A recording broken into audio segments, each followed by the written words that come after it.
현장에 계신 사랑하는 가족 여러분, 아침 인사드립니다. 먼저 자기소개할게요. 저는 매번 이렇게 시작하는데요. 긴장된 마음을 풀기 위해서입니다. 제 이름은 우이티이고 여자입니다. 만약 여러분이 제 이름이 저와 잘 어울린다고 생각하신다면 박수 부탁드려도 될까요? 혹시 환호성도 들을 수 있을까요? 여기서 말씀드리자면 방금 여러분 모두 활리 음료를 마셨으니 굉장히 활력이 넘치실 것 같아요. 맞죠? 네, 감사합니다. 그리고 오늘 저는 다시 한번 말씀드리자면 저는 애터미의 오이티 로즈 마스터입니다. 오늘 여러분께 보여드릴 것은 바로 이겁니다. 이 대표 색깔 보세요. 제가 얼마나 신경 썼는지 이게 무슨 색인지 아시겠어요? 맞아요. 활리 음료기의 색깔이죠? 네. 오늘 제가 여러분께 준비한 것은 바로 활리 음료기의 특별 할인입니다. 먼저 시작하기 전에 여러분과 함께 생각해보고 싶은 질문이 있습니다. 과연 병을 치료하는 것이 더 중요할까요? 아니면 체질을 조절하는 것이 더 중요할까요? 사실 우리 둘 다 중요하다고 생각하지 않나요? 맞아요. 두 가지 모두 중요하죠. 그런데 한 가지 생각해 볼 점이 있어요. 분명히 많은 사람들이 병원에 가서 의사에게 치료를 잘 받는데도 약을 점점 더 많이 먹게 되는 경우가 많아요. 치료를 받을수록 오히려 병이 더 많아지는 거죠. 하지만 어떤 사람들은 체질을 조절하는 것부터 시작해서 오히려 몸이 점점 더 건강해지기도 해요. 그래서 병을 치료하는 것과 체질을 조절하는 것, 이 두 가지에 대해 어떻게 생각해야 할까요? 이 질문을 먼저 여러분께 던져드릴 테니 한번 잘 생각해 보시기 바랍니다. 도대체 병을 치료해야 할까요? 아니면 체질을 조절해야 할까요? 저 자신은요, 이런 비유를 참 좋아합니다. 오늘 저는 마음을 다독이는 이야기, 심靈지탄을 하려는 게 아니라 생선탕 이야기를 하려고 합니다. 저는 이런 비유를 참 자주 쓰는데요. 예를 들어 지금 제 앞에 물고기 연못이 하나 있다고 해봅시다. 그 안에는 물고기 11마리가 있어요. 저는 건강을 지키는 것이 마치 물고기를 기르는 것과 같다고 생각합니다. 만약 여러분의 연못에 오늘 11마리의 물고기가 있다면 말이죠. 이 11마리의 물고기가 모두 건강하고 튼튼하려면 여러분은 그 핵심이 어디에 있다고 생각하시나요? 누군가는 혹시 농담을 하려는 거냐고 물을 수도 있겠지만 제 논리를 따라와 주세요. 어떤 분들은 이렇게 말하죠? 좋은 사료를 줘야 한다고요. 맞죠? 네, 하지만 아무리 좋은 사료를 준다고 해도 만약 연못의 수질이 더럽다면 아무리 좋은 사료도 소용이 없지 않을까요? 그렇죠. 그래서 사실 저는 건강을 지키는 것이 정말로 물고기를 기르는 것과 같은 개념이라고 생각해요. 그럼 왜 11마리의 물고기일까요? 우리 몸의 오장육부를 모두 합치면 딱 11개가 되지 않나요? 심장, 간, 비장, 폐, 신장, 심지어 뇌와 소화기관 등등이 있죠. 그래서 저는 이 비유가 정말 훌륭하다고 생각해요. 만약 오늘 연못의 물고기가 건강하려면 사실 좋은 사료와 좋은 수질이 필요하잖아요. 이걸 우리 몸에 비유해보면 오늘날 우리의 몸이 건강하려면 오장육부가 정상적으로 작동해야 합니다. 근본적인 핵심은 바로 우리의 체질이 아닐까요? 그리고 체질의 가장 중요한 근원은 바로 우리 혈액의 질에서 비롯됩니다. 오늘 당신이 연못의 물을 깨끗하게 유지한다면 그 안에 물고기들도 자연스럽게 건강해지겠죠. 그러니 만약 당신이 혈액과 체질을 건강하고 깨끗하게 관리할 수 있다면 그 사람의 오장육부도 자연스럽게 건강해질 수밖에 없습니다. 자, 그럼 가정해 봅시다. 오늘 연못의 물이 더러워지면 그 안에 물고기들이 아프기 시작하고 심지어 어떤 물고기는 죽기도 하죠. 이럴 때 우리가 병원에 가서 치료를 받는 과정에서 의사들은 보통 세 가지 방법으로 처리합니다. 첫 번째 방법은 연못 전체에 약을 뿌리는 거예요. 이 사진을 보면 알 수 있듯이 약을 뿌리면 연못 안의 모든 물고기들이 피해를 입게 되죠. 네, 모두가 그 약을 먹게 되는 거잖아요. 맞죠? 그래서 한 마리의 물고기를 치료하기 위해서 실제로는 다른 물고기들까지도 그 약의 피해를 입게 되는 거예요. 이건 마치 병원에 가서 치료를 받을 때 의사가 서양약을 처방해주면 그 약을 먹으면서 반드시 부작용도 감수해야 하는 것과 같죠. 생각해 본 적 있나요? 그렇죠. 예를 들어 보면 대만에는 당뇨병 환자가 정말 많아요. 당뇨병 약의 경우 가장 흔한 부작용은 소화기계 부작용이나 신장 기능에 미치는 영향입니다. 또 콜레스테롤 환자도 매우 많은데 콜레스테롤을 낮추는 서양약은 가장 흔하게 간 기능에 영향을 주거나 횡문근용해증 같은 부작용이 있을 수 있어요. 그래서 약을 먹어서 병을 치료하면 그 외의 신체 부위가 약물로 인한 손상이나 부작용을 겪게 됩니다. 이게 첫 번째 방법이에요. 의사가 당신의 주된 증상을 치료해 주는 거죠. 그럼 두 번째 방법은 뭘까요? 나쁜 물고기를 버리는 거예요. 어떤 물고기가 아프면 그 물고기를 그냥 버리는 거죠. 맞죠? 이걸 우리 몸에 비유해 보면 몸이 아플 때 의사가 이렇게 말합니다. 당신의 담낭에 결석이 있으니 담낭을 잘라내야 합니다. 자궁근종이 크면 자궁 전체를 드러내는 경우도 있죠. 이런 얘기 다들 들어보셨을 거예요. 그런데 한번 생각해 보세요. 제 생각에는 우리 몸의 모든 기관과 장기는 다 그 나름의 필요성이 있다고 봅니다. 정말 어쩔 수 없는 상황이 아니라면 저는 이렇게 기관을 잘라내는 행동은 별로 권하고 싶지 않습니다. 하지만 오늘 작은 물고기를 버리면 나중에 더 큰 물고기, 즉 다른 문제들이 건강에 잠재적인 의심을 남길 수 있다는 점을 생각해 봐야 해요. 예를 들어 제가 방금 담석 때문에 담낭을 제거했다고 해볼게요. 그럼 한 사람이 왜 담석이 생겼을까요? 사실 그 이면에는 간 기능에 문제가 있을 수도 있다는 점을 생각해야 합니다. 간이 비교적 약해서 충분한 담즙을 분비하지 못하면 담즙이 너무 진해져서 침전되고 결국 담석이 생기게 됩니다. 그래서 담석이 있는 사람은 다른 간 기능도 좋지 않을 수 있다는 점을 생각해야 합니다. 그리고 또 왜 담낭을 제거하게 될까요? 그 이유는 이 사람이 장과 위의 배변이 원활하지 않아서 장을 통해 콜레스테롤을 제대로 배출하지 못하기 때문일 수도 있습니다.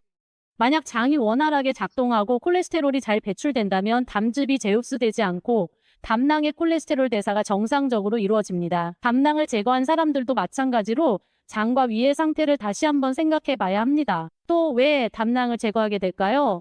혈중 콜레스테롤 수치가 높아서 오랜 기간 동안 고콜레스테롤 상태가 간을 거쳐 많은 담즙을 만들어내기 때문일 수 있습니다. 담석이 생기는 것이죠. 단순히 담석 하나만으로도 이런 문제가 발생할 수 있습니다. 담낭을 제거하게 된 원인 뒤에는 세 가지 주요 장기에 건강상의 문제가 숨어 있을 수 있습니다. 제가 말씀드린 그 세 가지 주요 장기 기억나시나요? 간, 장과 위, 그리고 혈중 콜레스테롤. 맞죠? 그래서 이 세 가지 측면이 모두 영향을 미칩니다. 자, 그럼 세 번째 방법을 말씀드릴게요. 물고기를 바꾼다는 건데요. 어떤 물고기가 아프면 다른 물고기로 바꾼다는 뜻입니다. 마치 지금의 의료기술이 매우 발전해서 심장, 간, 신장까지도 이식할 수 있는 것과 같습니다. 예를 들어 만약 어떤 사람이 B형 간염 보균자라면 간을 이식받아도 B형 간염이 제대로 치료되지 않았다면 건강한 간을 이식해도 그 간 역시 B형 간염에 걸리게 됩니다. 맞죠? 여러분 아직 깨어 계신가요? 저는 지금도 아주 정신이 맑아요. 사실 지금 무대 아래를 보면 온통 까맣게 보여서 조명 때문에 여러분 얼굴이 잘 안 보이네요. 네, 그래서 저도 정말 많이 생각해 봤어요. 도대체 어떤 핵심이 우리가 병을 치료하고 약을 먹는 동시에 여러분의 수질, 즉 몸속의 물을 개선할 수 있을까 하는 점이요. 깨끗하게 처리하고 또 여러분의 체질도 잘 관리할 수 있는 방법을 함께 고민해 봤습니다. 그래서 오늘 제가 처음에 여러분께 여쭤본 것처럼 병치료와 체질 조절은 둘 중 하나를 선택하는 문제가 아닙니다. 오늘 아프면 반드시 빨리 병원에 가서 의사치료를 잘 따라야 해요. 물론 동시에 여러분의 체질 관리도 신경 써야 합니다. 그래야 치료할수록 더 심해지는 일이 없겠죠. 그럼 만약에 아프지 않은 사람은요, 건강한 사람은요, 진짜 현명한 사람은 아프지 않은 상태에서부터 매일 건강을 위해 기초를 다지고 쉽게 아프지 않는 체질을 만들어가는 사람입니다. 동의하시나요? 좋아요. 그럼 세상에 과연 어떤 허브 추출물이 과학적 근거가 있는지에 대해 이야기해 볼게요. 이른바 과학적 근거가 있다는 것은 우리가 저수지의 물을 깨끗하게 하고 혈액을 잘 조절하며 혈을 잘 보양해서 진정으로 우리의 체질을 개선하고 쉽게 아프지 않게 만든다는 뜻입니다. 심지어 아프더라도 남들보다 더 빨리 회복할 수 있는 게 있을까요? 세상에 그런 게 있을까요? 여러분도 다 알고 계시죠? 이른바 과학적 근거라는 게 뭔지요. 여기서 제가 예로 드는 것은 미국 국립보건원, 영어로 NIH라고 하죠. 사실 이곳은 미국 연방정부의 최고 연구기관입니다. 그리고 그 산하에는 미국 국립의학도서관이 있습니다. 이해하기 쉽게 초록색으로 표시해 두었습니다. 그 중에서 인터넷에 구축된 이 분홍색으로 표시한 부분이 바로 생물의학 논문 검색 데이터베이스입니다. 영어로는 이렇게 부르죠. 그래서 여러분이 직접 구글에서 검색해서 이 이름을 찾으면 이 데이터베이스를 찾을 수 있습니다. 그래서 사실 이 데이터베이스는 어떤 상업적인 색채도 없습니다. 즉, 돈을 쓴다고 해서 이 데이터베이스에 나타날 수 있는 것이 아니에요. 이 데이터베이스에 등장하는 모든 것은 과학 논문, 과학적 증거들입니다. 좋아요. 그럼 저는 이 과학 논문의 데이터베이스에서 정말로 과학적 증거가 있는지, 즉 천연 허브 식물의 복합 추출물이 우리의 체질을 조절하고 개선하는 데 도움이 될 수 있는지 찾아보았습니다. 왜냐하면 저 자신이 의료인 출신이기 때문에 너무 주관적인 경험이나 느낌 위주의 공유는 좋아하지 않고 저는 좀 더 객관적인 쪽을 선호합니다. 데이터가 있고 이론이 있고 증거가 있고 논문이 있으면 그만큼의 증거가 있는 만큼만 이야기할 수 있다라는 개념입니다. 좋아요.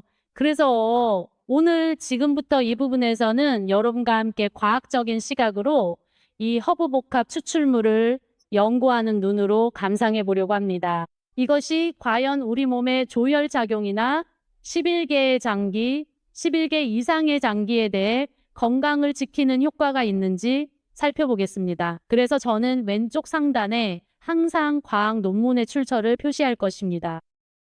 이것은 정말로 근거를 가지고 있다는 것을 의미합니다. 첫 번째로 언급할 것은 바로 이것인데요. 조혈 기능 측면에서는 비장이라는 장기, 비장의 세포에서 추출하는 과정을 거칩니다. 그럼 연구자들은 두 가지 측면을 살펴봤습니다. 하나는 림프구의 세포수, 그리고 또 하나는 자연살의 세포의 수입니다. 그 결과 나이가 들수록 노화가 진행된다는 것을 발견했습니다. 이후에 녹색 화면에서 보셨나요? 노화가 진행된 후 이 림프구와 자연살의 세포의 수가 증가했을까요? 아니면 감소했을까요? 좀 더 크게 말씀해 주세요. 좋아요. 그래서 이 과학적 증거가 우리에게 알려주는 것은 나이가 들면서 우리의 조혈 기능이 저하된다는 점입니다. 여기까지는 모두 이해하셨죠? 자, 그 결과 우리는 나이가 많은 집단, 이 그룹에서 과학 연구자들이 어떤 조치를 취했다는 것을 발견했습니다. 허브복합 추출물을 투여한 이후에 이렇게 하면 원래 노화로 인해 저하된 조혈 기능을 향상시킬 수 있습니다. 보이시나요? 이 성분을 추가하니까 정말로 향상되었죠? 림프구의 수든 자연 살해 세포의 수든 모두 그 세포 수를 증가시킬 수 있습니다. 그래서 이 허브복합 추출물이 조혈 기능을 효과적으로 향상시킬 수 있다는 것이 입증된 것입니다. 이해하셨나요? 그리고 두 번째로 마찬가지로 과학 논문에서 언급된 것은 무엇일까요? 면역 기능입니다. 그리고 저는 이 부분이 정말 10번이라도 말하고 싶을 만큼 정말 기가 막히다고 생각합니다. 왜냐하면 이 성분이 면역 시스템을 균형 있게 만들어주기 때문입니다.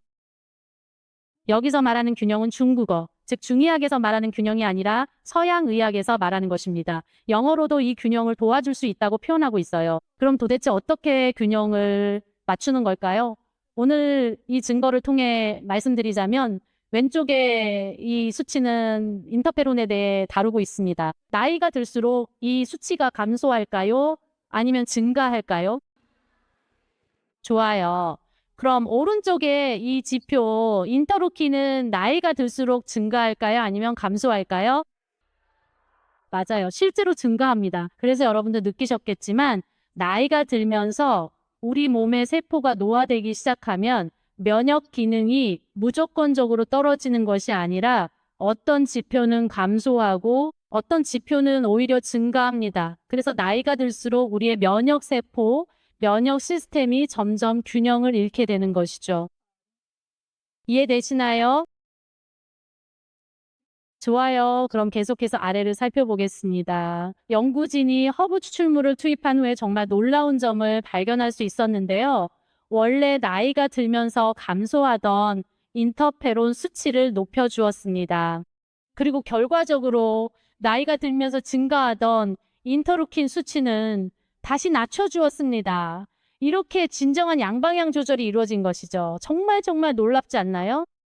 와, 이것이야말로 진정으로 과학적인 허브 복합 추출물이 할 수 있는 일이며 우리 몸에서 발휘할 수 있는 효과입니다. 그래서 앞으로 우리가 이 제품이 면역 기능에 도움이 된다고 설명하거나 주장할 때는 강화나 증강이라고 말하지 마시고 균형을 맞춰준다고 표현해 주세요.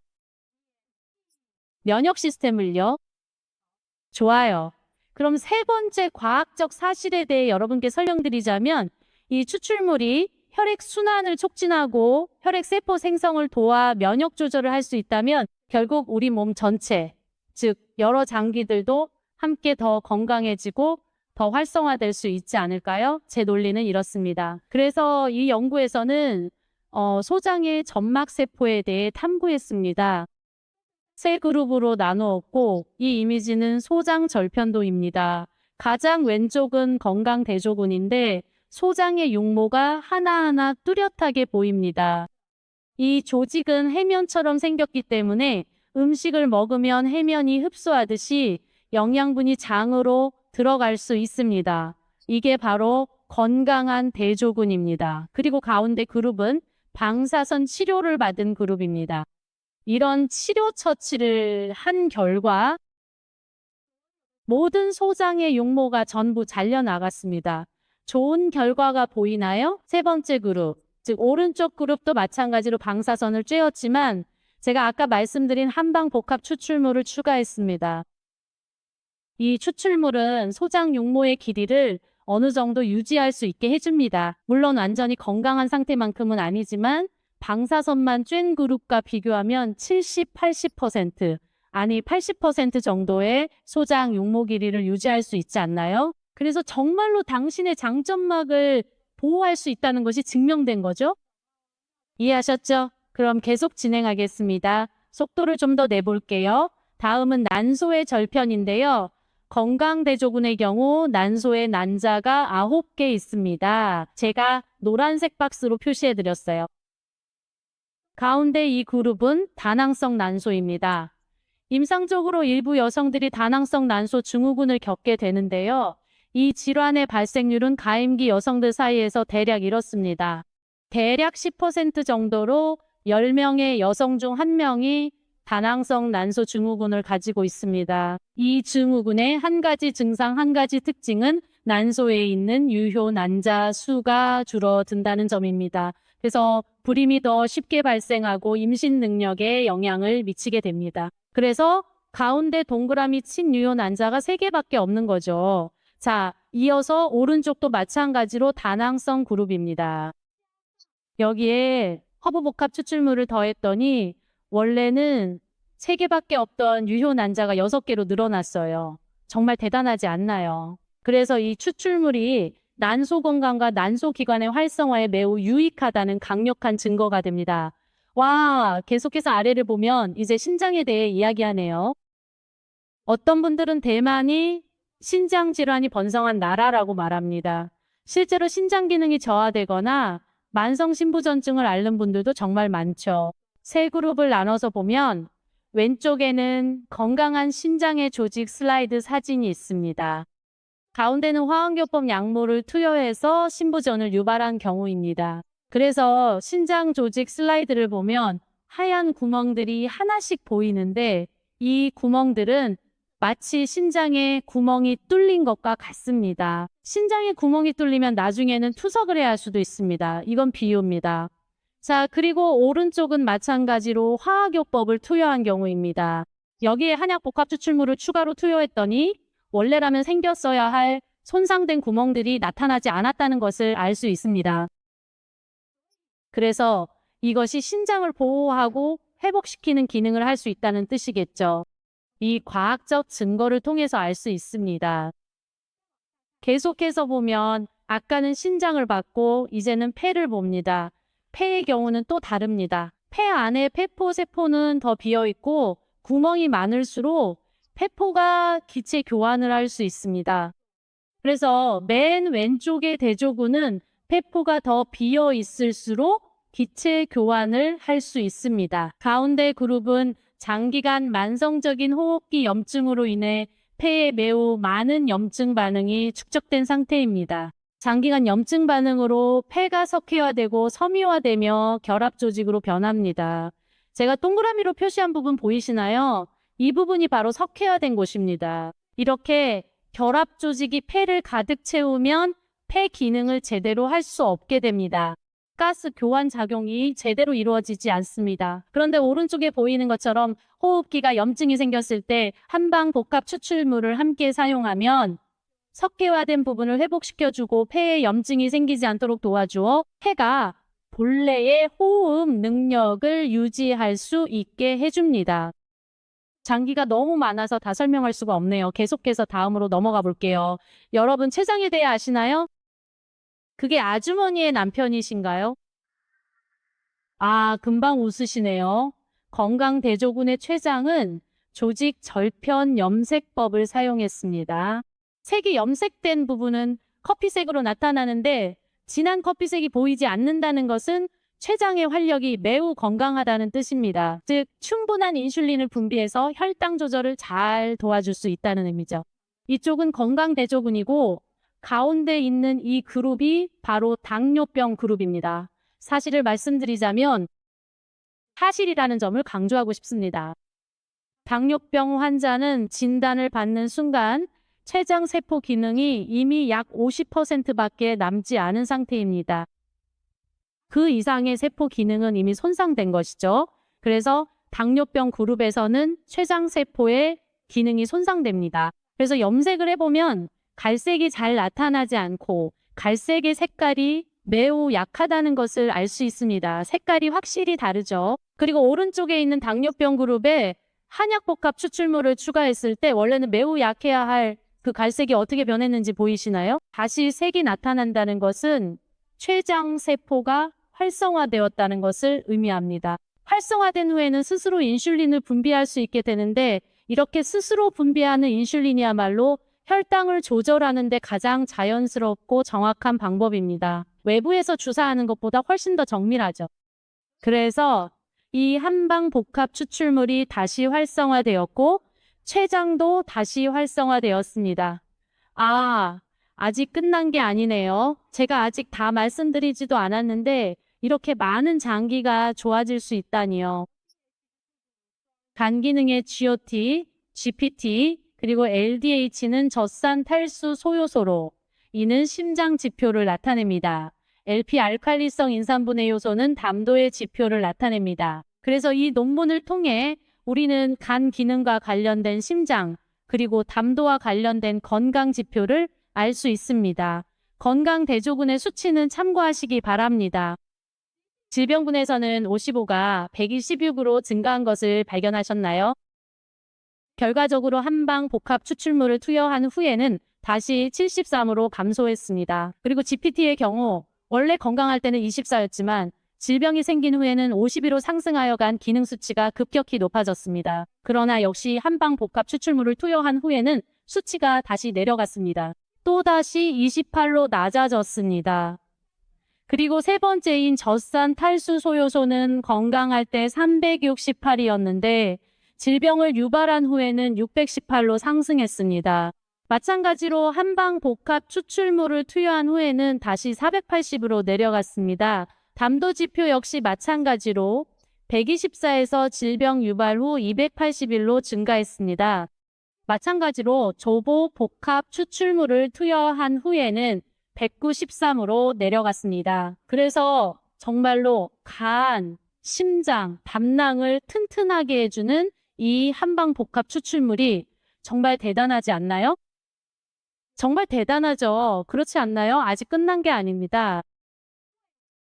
위도 마찬가지입니다. 아까 위에 대해서는 말씀드리지 않았죠? 건강한 그룹, 이게 바로 그 위입니다. 동물 실험에서 위를 절개해서 보여준 대조군이고, 그리고 초록색은 위가 손상된 그룹입니다. 오른쪽 위를 보면 그들의 위에 출혈이 있어서 피가 응고되어 혈전이 생겼습니다. 그래서 이렇게 검게 보이는 부분이 바로 그 혈전입니다. 그의 위가 팽창했고 위에 출혈이 생겼습니다. 그리고 나서 어떻게 되었을까요?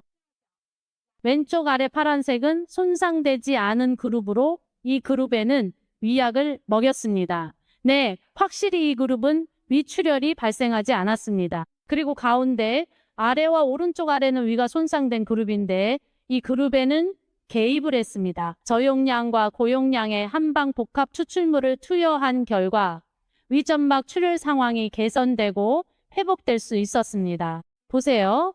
고용량의 한방 복합 추출물은 위약과 효과가 거의 비슷하게 좋아 보입니다. 하지만 약을 먹일 때 생기는 부작용이 없다는 점, 이게 바로 이 추출물의 대단한 점이죠.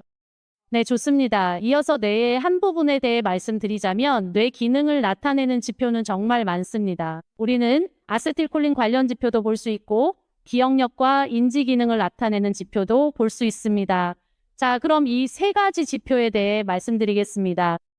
먼저 첫 번째부터 말씀드리겠습니다. 이 실험의 연구 방법은 혈액 내 아세틸콜린 농도를 측정하는 것이었습니다. 건강한 대조군의 아세틸콜린 농도가 당연히 가장 높았고 그게 바로 검은색 막대입니다. 건강한 대조군이 첫 번째고 두 번째 그룹, 즉 두 번째 막대는 실험적으로 기억 상실증을 유발한 그룹입니다. 기억 상실증을 유발한 후에는 아세틸콜린 분비량이 감소하게 되기 때문에 두 번째 막대가 더 낮게 나타납니다.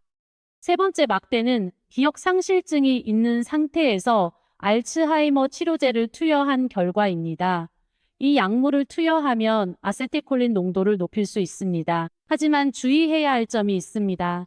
알츠하이머 치료제가 아세틸콜린 농도를 높이긴 하지만 주의할 점은 바로 부작용입니다. 메스꺼움, 구토, 복통, 설사, 피로, 근육 경련 등과 같은 부작용이 나타날 수 있습니다. 그래서 약물은 이런 영향을 줄 수 있습니다. 부작용이 있기 때문에 우리는 신중하게 사용해야 합니다.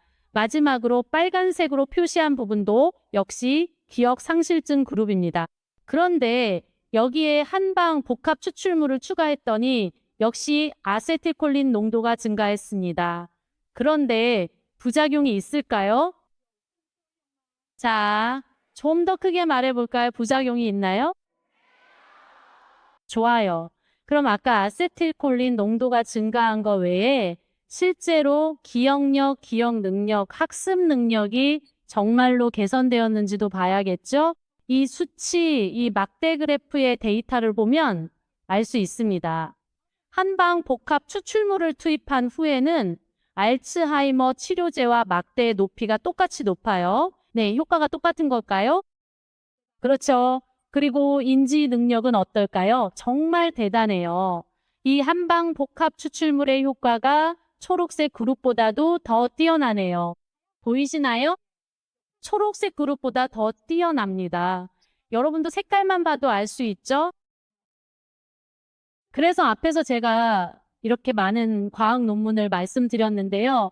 오늘 이 과학적으로 배합된 한방 추출물이 정말로 우리의 혈액 건강에 도움이 될 수 있을까요? 물고기 연못의 물을 깨끗하게 정화해주고 게다가 약물의 부작용도 없으며 정말로 오장육부에도 도움이 됩니다. 과학적 증거들이 모두 개선에 도움을 줄 수 있음을 입증합니다. 이쯤 되면 박수로 격려해줘야 하지 않을까요?